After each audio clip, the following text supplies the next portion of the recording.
are no crystals here.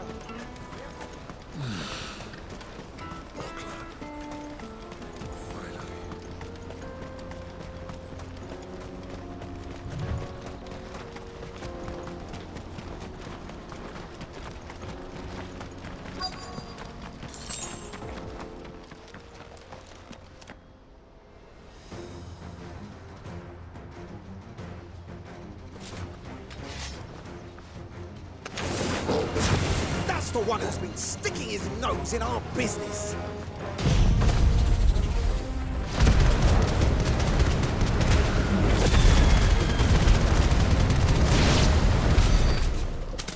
I doubt these were the ringleaders. But at least we know we're on the right track.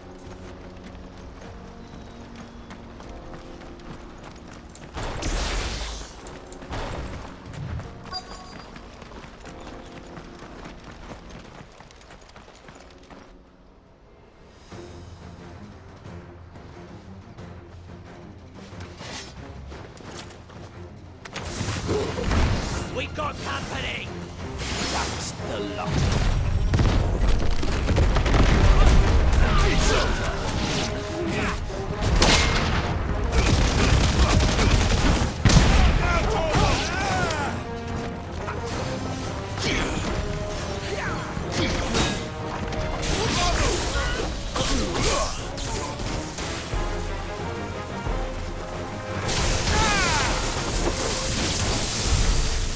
Soldiers. Fewer now.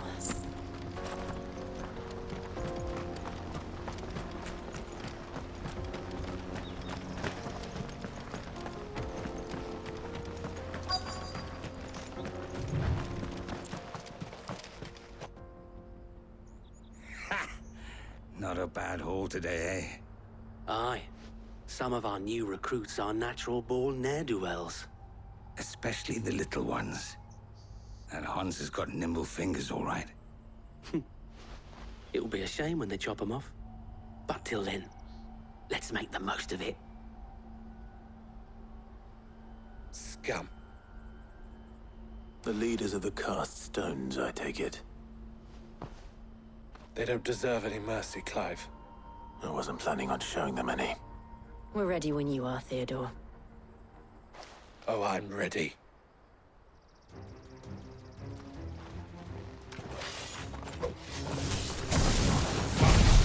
That guard from Blockland! Kill him! Kill them all!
And they say crime doesn't pay. Gold chains, rings, purses. And traders' passes. Dozens of them. Have the names been changed? Not yet. I recognize some of them. No doubt Goots's is somewhere among them. Now I just need to sort through it all and return everything to the people it was taken from. We should go and give Eloise the good news. Can we leave things here in your hands, Theodore? Of course.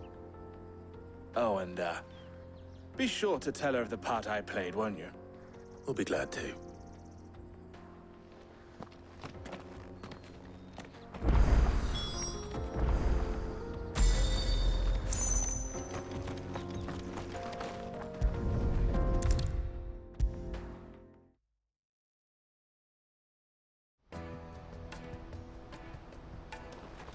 Ah, Clive.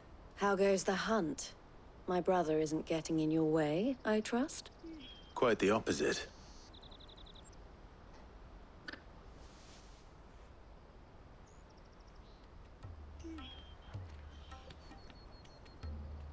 So it was the cast stones who were behind it all. Theo told me he'd been on their trail. And their demise solves 3 problems at a stroke. That of the pickpockets, the bandits pulling their strings, and the passes they were stealing. I only hope yours is among the items you recovered. Only time and Theo's return will tell. Speaking of whom, welcome home, dear brother. You are too kind, Eloise. Here, Clive. Goots' pass. Ask him to keep a closer eye on it from now on, would you? I will. Thank you. El, I've asked our boys to carry the rest of the goods back. Can I count on your help in sorting through it all? Of course. I'll make some space in the storeroom. I expect you'll soon be on your way then. But it wouldn't do to leave without introducing yourself properly. Would it now? Sid.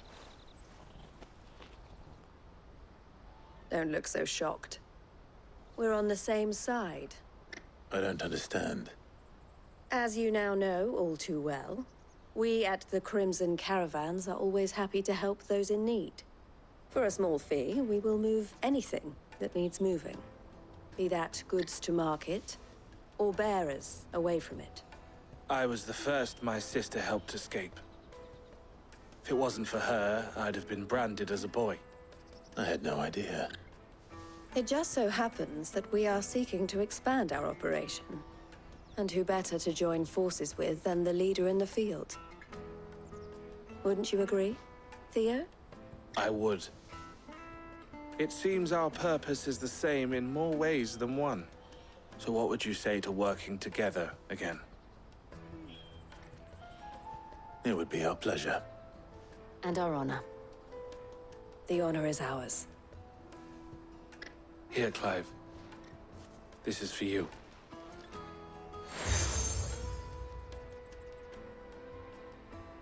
What is it?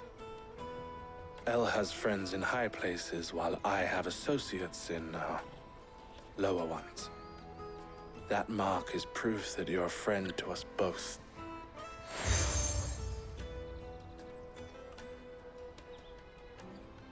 I shall bear it with pride. Well, all that remains is to wish you a safe onward journey. Goots' pass should secure you a place on the caravan, but if you encounter any difficulties, we would be delighted to provide you with a coach of our own. For a discounted price, of course. Say, 9 million? We'll try the caravan.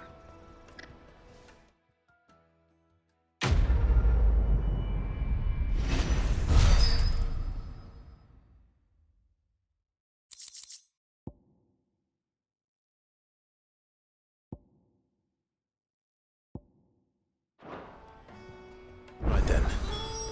Let's get this back to Goots. And then it's on to the Dominion. Out of my sight, wretch! I know you...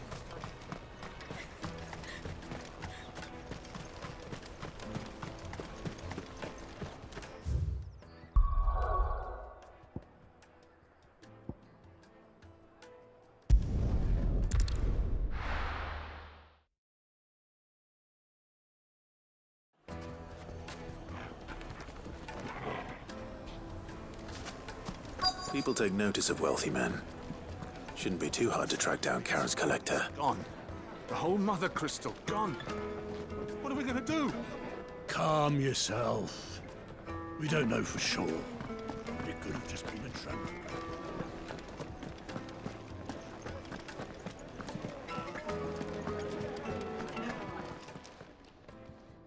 reputation will be ruined.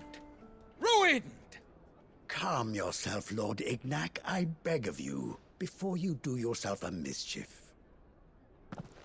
Pardon the intrusion, but Out! Get out! I paid for these rooms so I wouldn't be disturbed. Leave me be! Please, allow me to apologize. His lordship is going through a difficult time, and he's never been fond of guests arriving unannounced. Radim! Get rid of the filthy oaf this instant! Very good, Lord Ignac. Would you mind stepping outside for a moment?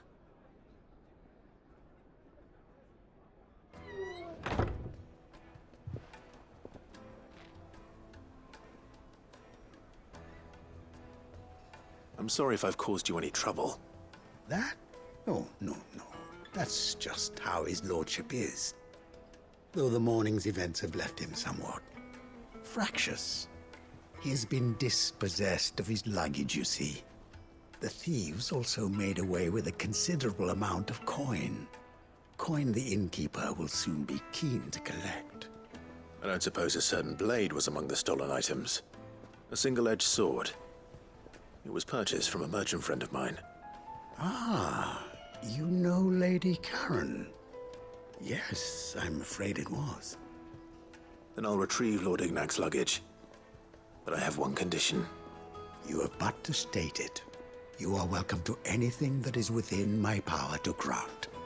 I want an audience with Lord Ignac. A few minutes should be enough. Then I'll be on my way. A condition I would be a fool to refuse.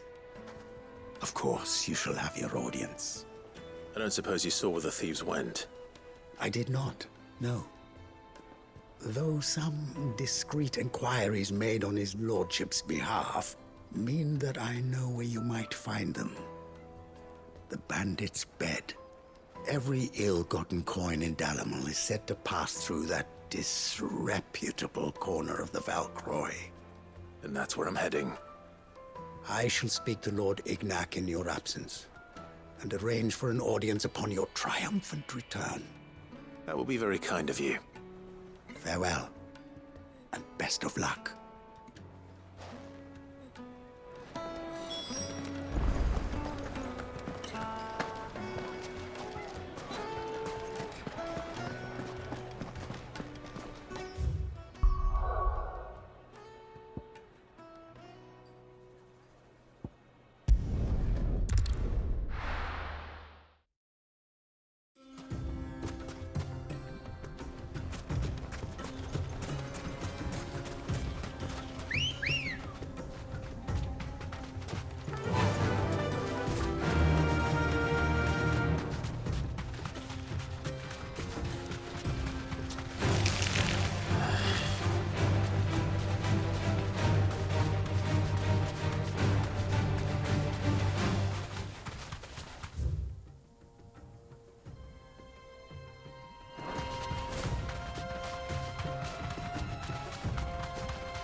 Got company!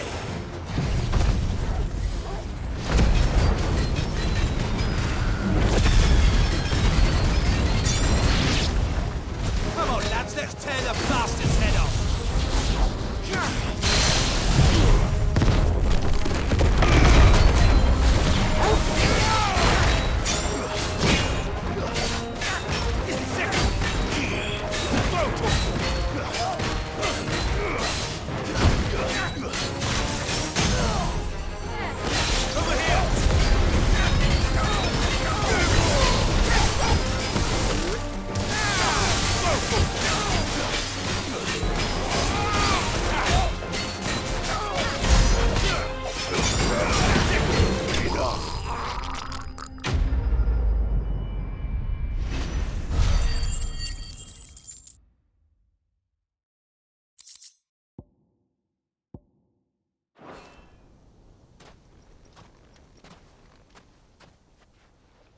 This must be Ignac's luggage.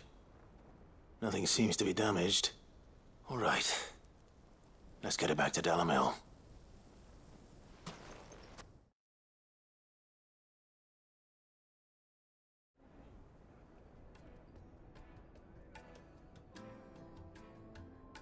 I hear I have you to thank for the return of my effects. What should I call you, my good man? Wyvern. Glad to make your acquaintance. A formidable name indeed. Well, Wyvern, I appear to be in your debt. Redeem here tells me you wished for an audience. Is that all? A few moments of your time should suffice, yes.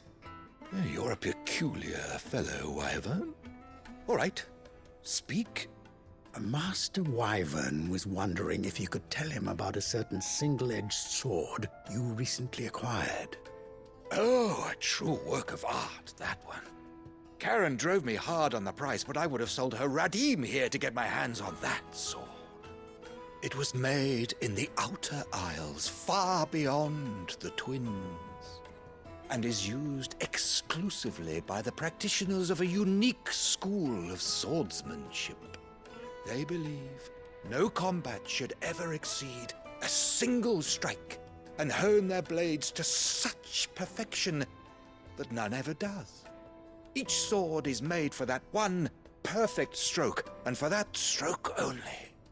They crack upon a second blow. There's a brutal sort of beauty to it, really. But how do they hone such an edge? Fine question. Why, they use a whetstone, of course. Whetstones, rather. A whole array of them, ranging from the coarse to the fine. 10,000 licks with the sharpening stone, then 10,000 more. But it is the final stone which lends the blade its legendary sharpness. A mineral quite foreign to this great realm of ours. And that is the key. The secret ingredient. Wyvern, it occurs to me that my little lecture is hardly equal to services rendered. Take this, together with my regards. The very stone of which I spoke, far rarer among collectors than even the blade itself, and a far more fitting payment. Thank you. Pardon the intrusion, my lordship. However, it is long past time we prepared ourselves to depart. So it is. I am locked in bitter competition with a rival collector of curiosities. I am one step ahead of the unscrupulous scoundrel, but he is hard at my heels. And there are many other collectors out there. Too many to count, but only one do I consider my nemesis. Lord Byron Rosfield. And is a perennial thorn in my side. I can imagine. Farewell, Wyvern. May our paths cross again. Radim, we mustn't dawdle.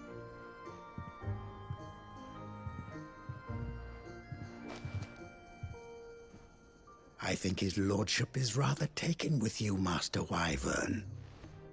Thank you again for your assistance. Coming, my lordship. I'll be right there.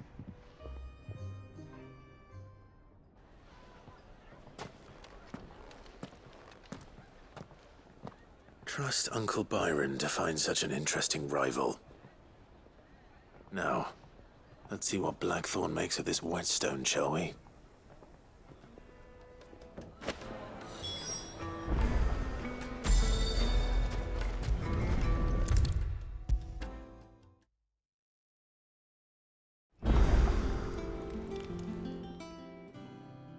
Sorry for the wait, but hopefully you'll agree it was worth it. You learned something about that sword, then? I did better than that.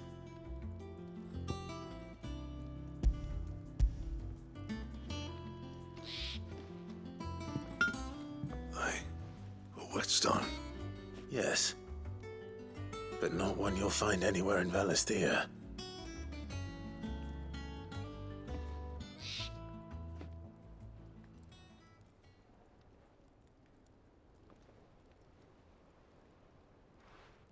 wonder I couldn't get the same finish on the grinding wheel. One hit and all done, eh? Might not be so bad if all you ever fought were duels. Good luck on the battlefield. Your second opponent would be your last, no matter how good you were.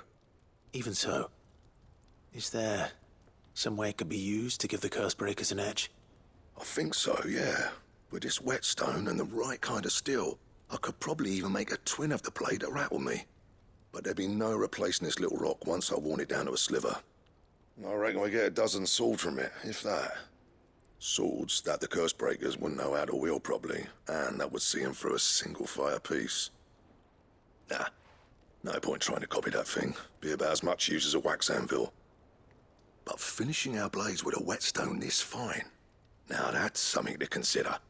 And what's finer than fallen masonry, eh? Or more hard-wearing, for that matter. Just imagine it. Good Valisthian steel with an edge as sharp as any found in the Outer Isles. I won't make a copy, nah. I'll make something much better. I'm sure the curse breakers will be delighted. Just don't push yourself too hard. Don't you worry about me, sunshine.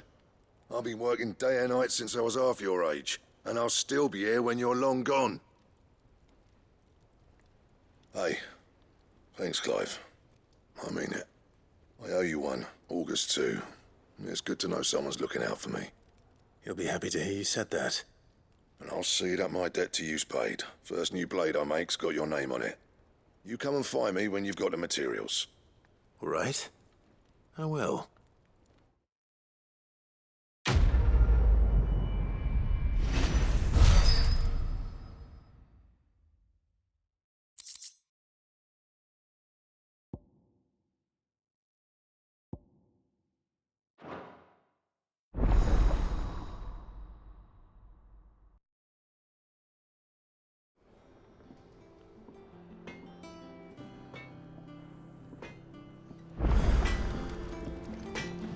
Clive?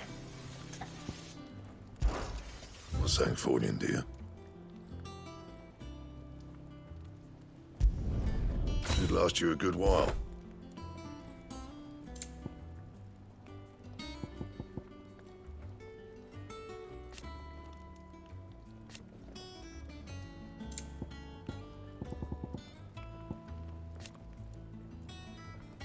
That it? Fine. What do you need? What's saying for you, dear?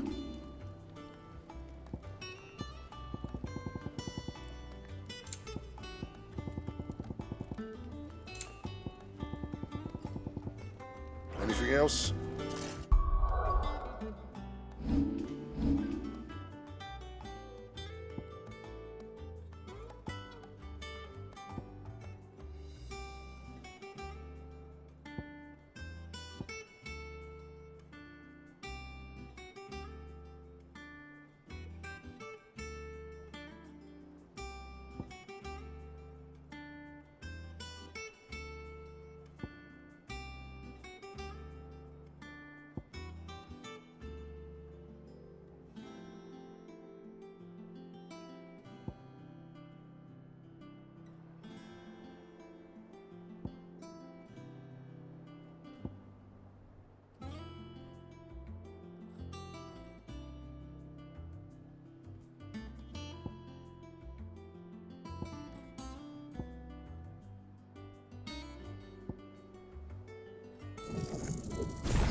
Crack the crystal too?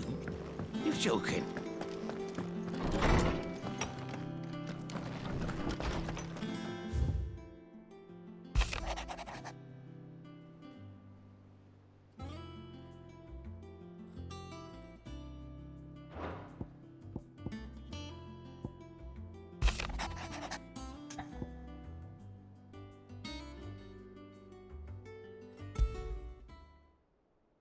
What could be wrong with Торгала?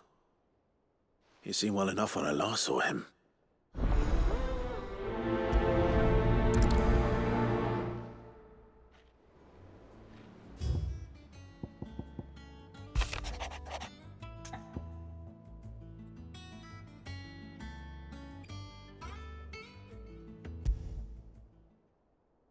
Trouble with the ledgers. Shouldn't he be asking Otto for help?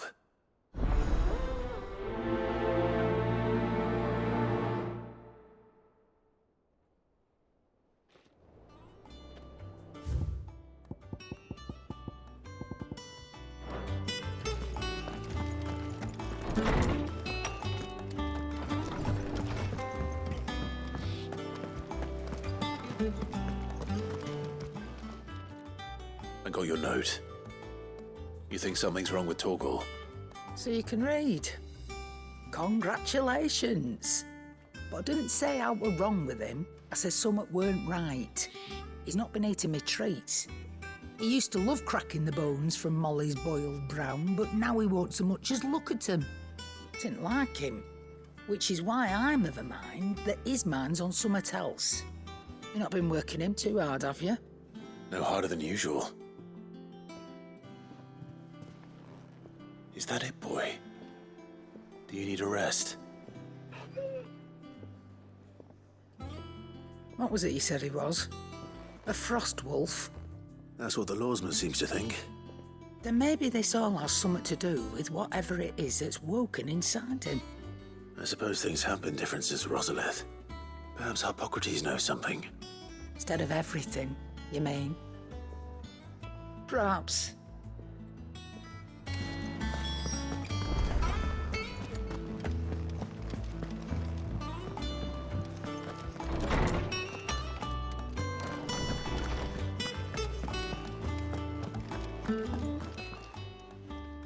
Lawsman, I need to ask you about Торгала. Something's not right with him. He isn't ill, is he? I don't think so.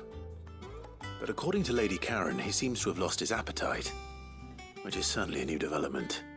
She says he's hardly been touching his bones of late, and she believes it may have something to do with what happened at Rosalith Castle. I rather think she might be right, though not about his appetite.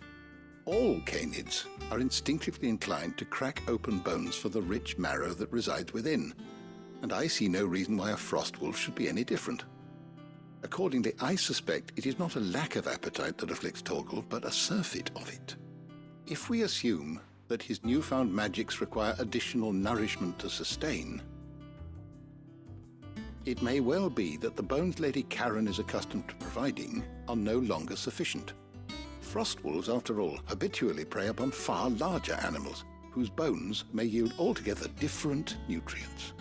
As to where one might find a suitable substitute, some antelopes that graze the meadows of eastern Rosaria have been known to grow to a size more than double that of their lesser cousins. I don't recall ever seeing any that large. And little wonder. The oldest and largest such creatures rarely leave the safety of the highlands for fear of predators. The last elder antelope sighting I recall hearing about took place near Cressida, and that was long before the village was abandoned. Even so, it seems like a good place to start. Good hunting, Clive.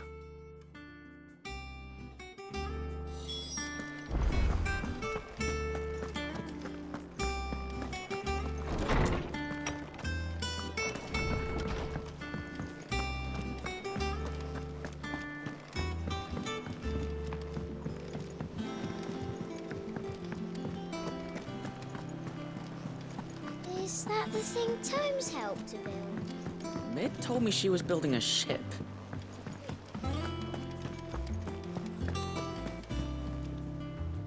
Clive, did Did you get my letter? That's why I'm here. Shh. Otto might be listening. Is this better? A little. Listen. I've some bad news. It turns out the hideaway may be slightly behind in its payment to certain lenders, and it's maybe my fault. But I swear to the goddess, I thought I had the numbers square. Sadly, that square turned out to be more of a circle. 0, you might say. I can straighten it out, I swear, but it's going to take some time, and I'm going to need help keeping it from Otto. Bit late for that, I'd say. There you are! What a surprise! So let me get this straight. You forget to pay our lenders what they're due, and instead of coming straight to me, you get Clive to come to you. And I hope he'll dig you out of the hole you've dug for yourself. Clive, the man in charge of the place you've been cheerfully trying to bankrupt. And you thought this was a cunning plan. Why? Well, who needs paying? Oh, just Martha. And the dame. And, well, Lady Karen. But only 500 talents. We owe 3 of our most trusted friends 5 million gil. Each. 5 million each. They lent us the bulk of the money we used to rebuild the hideaway, you see, and, well, I must have made some sort of oversight.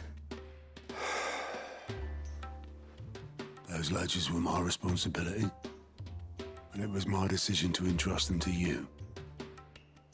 This is my fault. Do we have that much to hand? I can always ask my uncle. No, we don't. And no, you won't. We've lightened Lord Rosfield's purse enough. After the king's ransom we had off him, he deserves better than to see our begging bowl. Besides, we'll need to learn to stand on our own if we're gonna make this work. All right. But that doesn't mean you have to shoulder the burden yourself. Is there anything I can do to help? There might be. How'd you fancy taking these to Martha and the dame? Rocks. Rocks, he says. Worth 1,000 talents apiece, these are. A little something Sid and I set aside for when times got lean. And I reckon 15 million in overdue debt probably qualifies. I just hope our associates' eyes are a bit more discerning than yours. I'm sure they will be. Should be me making the rounds, really. But you know how it is with this place. Orders to bark, arses to wipe, and all that. I know. Which is why I don't mind going in your place. Go. Do you know why I only gave Master Clive here 2 star rubies? Because you'd rather Lady Karen killed me. Because I'd rather Lady Karen killed you. Yes. Well, I suppose this is goodbye then. Don't worry. I'm sure Karen will understand. Really? Do you think so? No, I don't.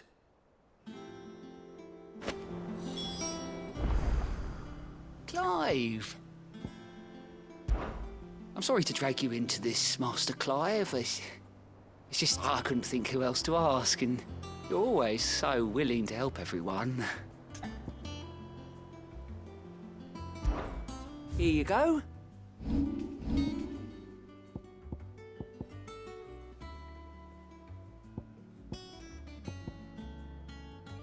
Seen enough? How may I help you today, Clive? Come to claim your just desserts? You earned this. Come again. I may have...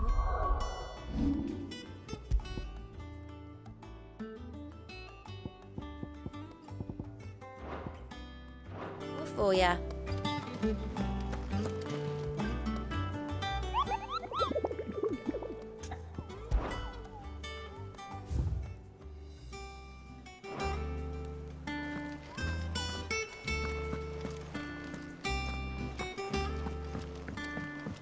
Told me she was building a ship. Is that the thing Tomes helped to do?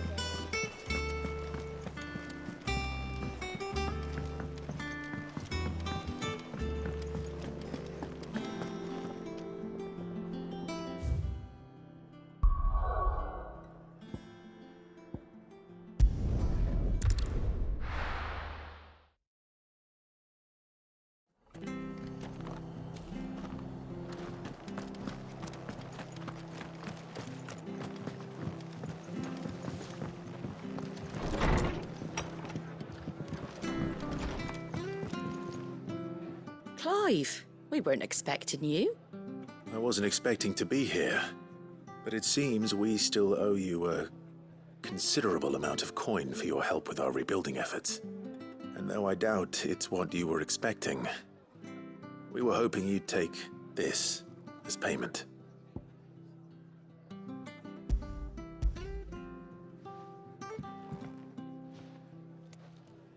A star, Ruby?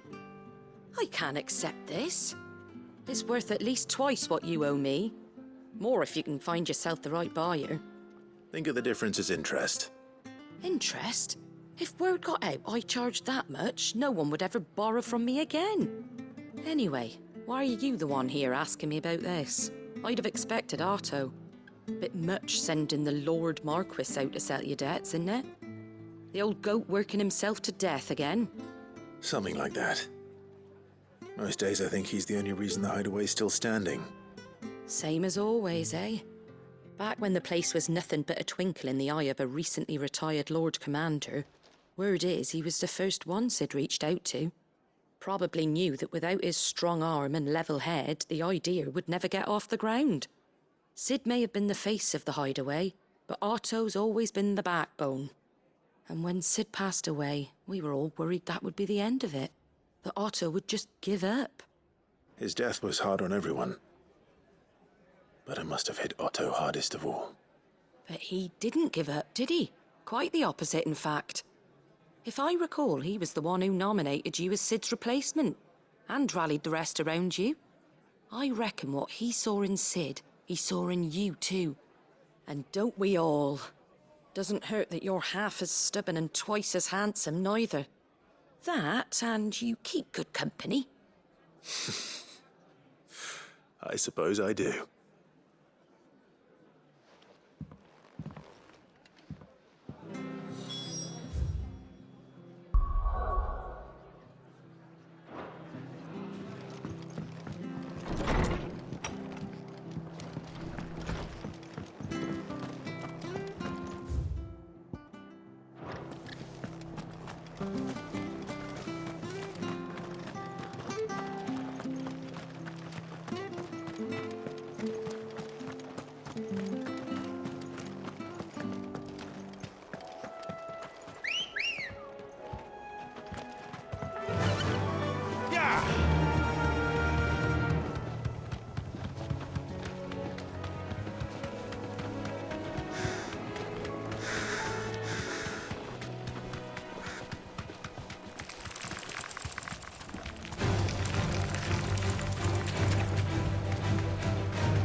Certainly quiet.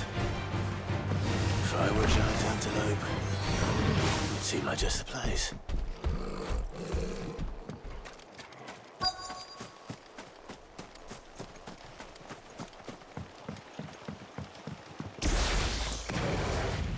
I doubt we'll find one bigger than that. You hungry, Torgal?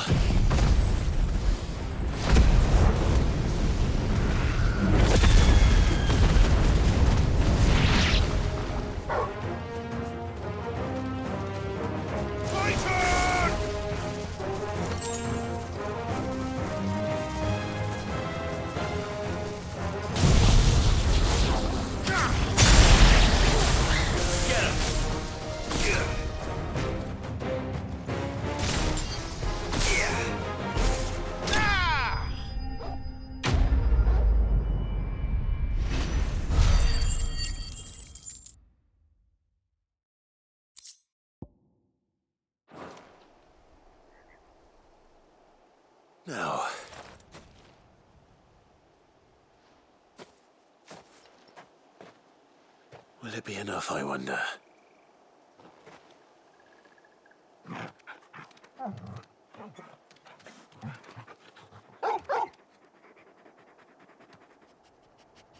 I say that answers my question, which means we owe the lawsman our thanks. You're just a big puppy, aren't you? A very big puppy.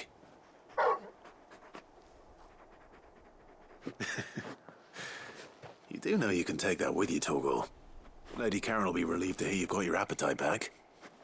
Come on, boy.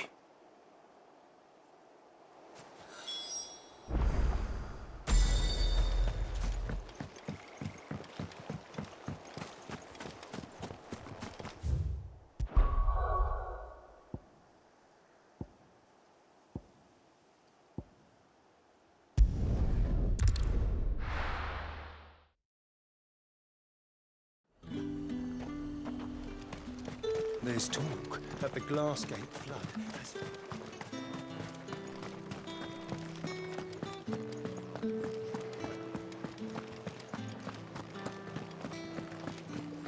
Did you hear? The gates to heaven. I want to see you again. It's all right. What am I going to do without Sweetwater and Oil of Tuck? Milady, I come bearing gifts. Gifts? Whatever is the occasion.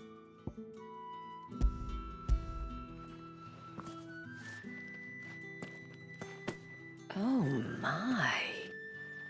Clive, you really have outdone yourself. Otto asked me to give it to you. To settle the hideaway's debt with the Veil. And to compensate you for the time it took us to do so. You disappoint me, Clive. I thought you might finally be warming to me. Tell Otto he can keep his baubles. I tried to tell him as much the first time around.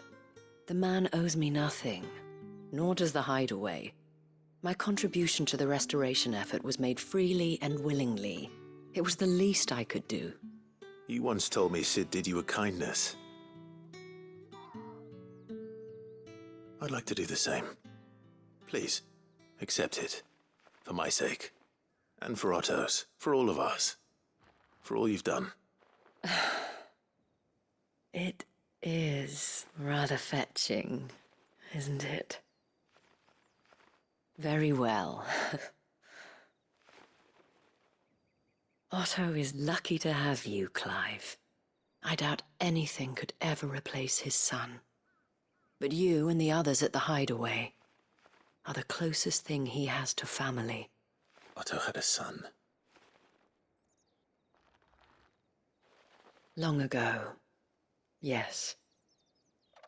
Sid told me Otto lost him when he was just a boy, and blamed himself for not being able to stop it. I don't know how it happened, whether there was anything he could have done, but it was clear that it weighed heavily on him. I didn't know. How could you have? I doubt anyone did. Besides Sid, I've never met a man more keen to bear his sorrows in stoic silence. An ill habit, given that both have always been surrounded by friends desperate to help them. I'm beginning to see that.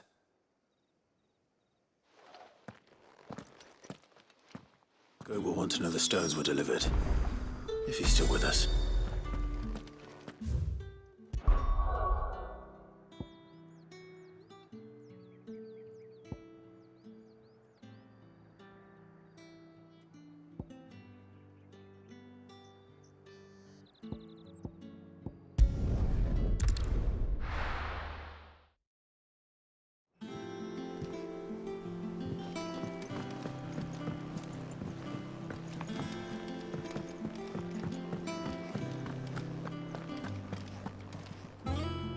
I noticed you and Torgala had gone off somewhere. Take him for a walk, did you? You could say that.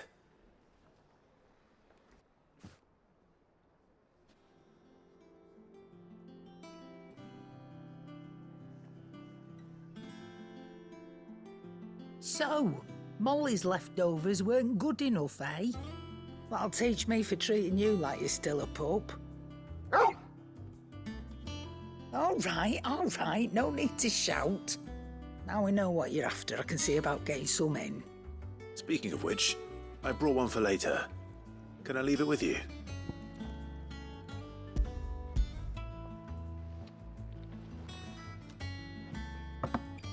You can, aye. I'm nice like that. In return, you can thank Tomes for me. The bloody know-it-all. I was just on my way to see him.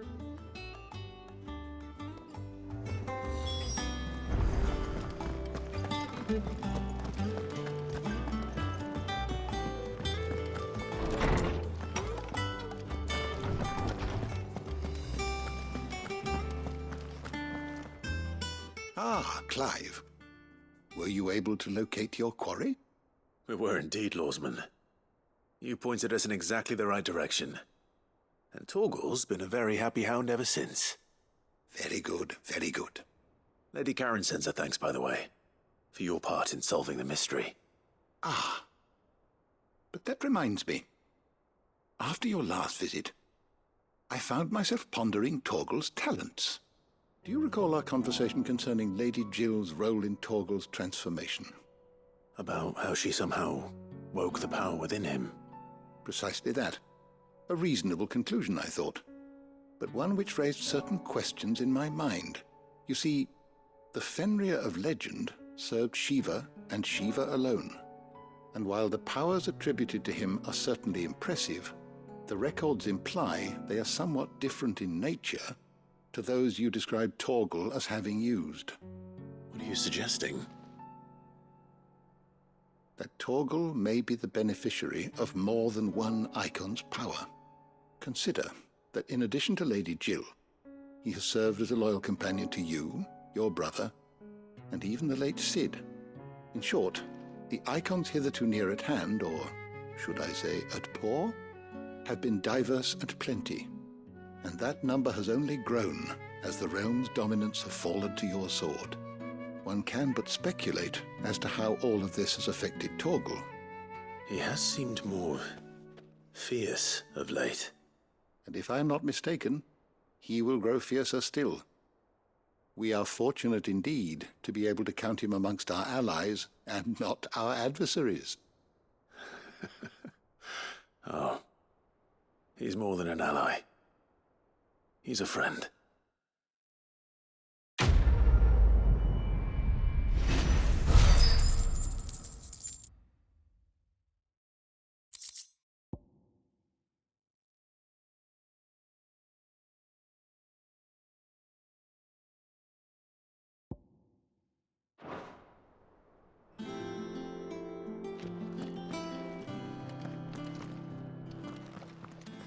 Is there something I might assist you with, Clive? I don't believe you've read this particular chapter before.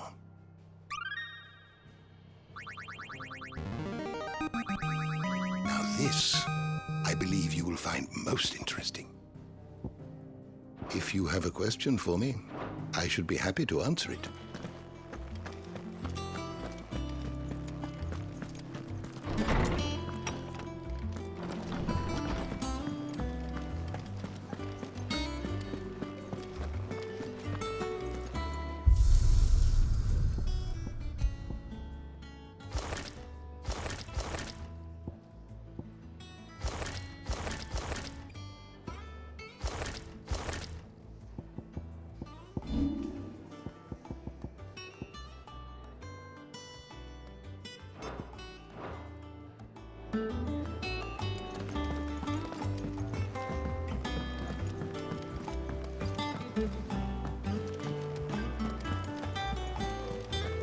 Is that the thing Tomes helped with? Mid told me she was building a ship.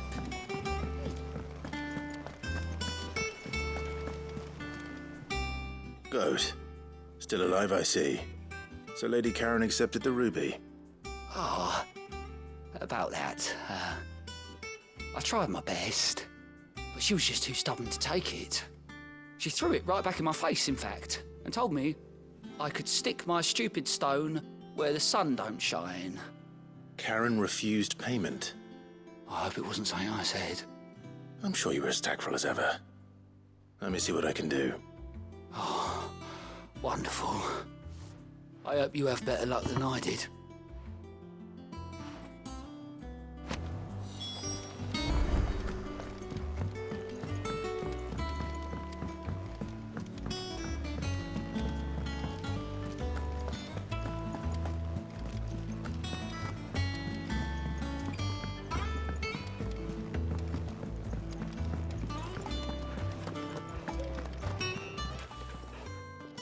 Lady Karen, Goad tells me you weren't happy with our offer. Would you prefer the debt was repaid in coin? What debt? I don't recall lending any of you lot me hard-earned gil. I may have tossed a talent or two in the Hideaway's coffers, but those were donations, and you can hardly call it charity if you go asking for it back. Of course not. But one good turn deserves another. And our circumstances have changed.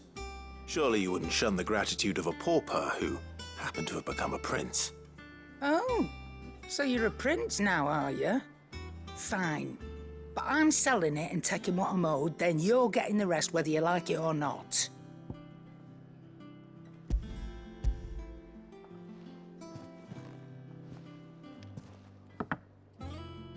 Where'd you even get this? A decent trader might nab 1,000 talents for a star ruby.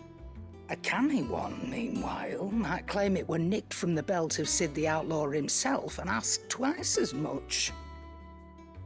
Might be I already have a buyer in mind. Might be you even know her.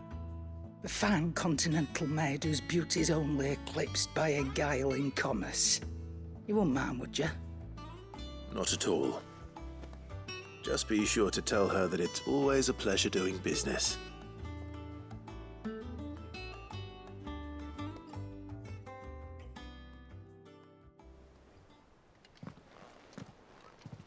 I hear you ended up delivering all 3 stones.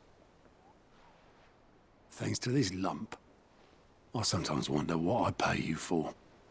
Speaking of which, I still haven't been paid last month's wages. Oh, so you remember what's owed to you then? Get your ass behind that disc of yours and don't get up before those ledgers are square. Right away.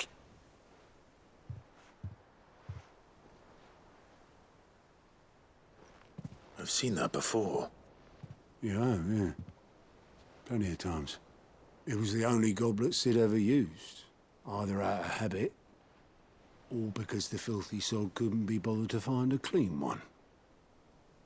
I knew so little about him. Like most people. Martha and the Dame both seem to have fond memories of him. Huh. I bet they do. How long did you know Sid before he... Before he died. 20 summers, give or take. Back in the day, I was a purser on a trade ship, which is where I met him. He bought passage to... I forget where. And having nothing better to do on the long nights, we sat up drinking island rum till the morning bell dragged me back to my duties. Quit my post not long after that. On account of making a fine maiden's belly fat. But me and Sid stayed close, promising we'd one day sail the seas again. That was before fate stepped in and said she was having none of it. The magic woke inside my son soon after his first name day, and there was no hiding his knack. Couldn't you and your family have... My family were the ones who summoned the constable, wanted the monster taken away. I couldn't turn my back on him, forget what I felt, and I couldn't for the life of me understand how they could. Luckily, Sid was of the same mind as me. It was him who stood beside me when all I wanted was to tear the whole world down. Him who cried for me when I had no tears left of my own. Him who swore he'd do everything he could to stop it from happening again. And he was true to his word, too. Left the Royal Army once and for all. His ranks, his ribbons, gone. Just like that. Threw away everything he had. All to right a wrong that no one else had the courage to face. I knew then I'd follow that man to the ends of the earth.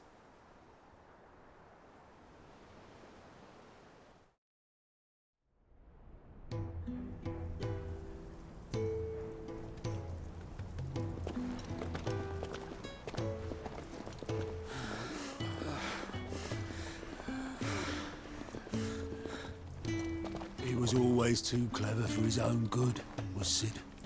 Saw the world for what it really was, while the rest of us were content to go along with the lie we were shown. And it can't have been easy, bearing that burden alone.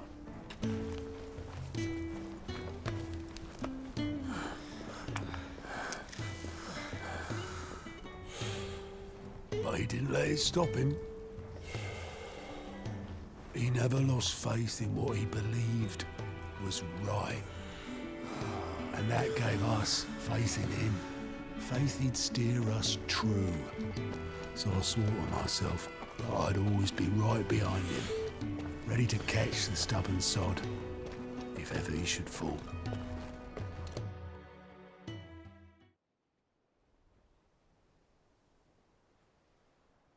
But I couldn't even do that.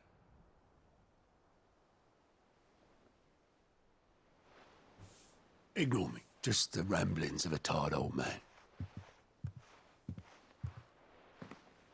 Leave that lot. I'll tidy it up in a bit.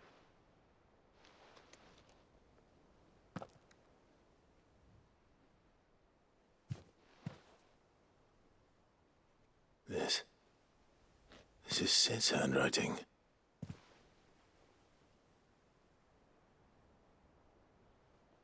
Dear Otto. I may be drunk, but I wanted you to know this place would be fucked without you. Love you, you grumpy old sod.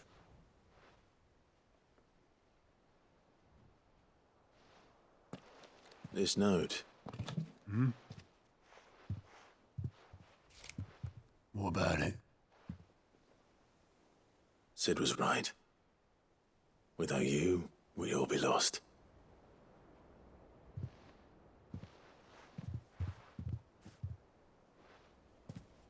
He should have bloody well said so then.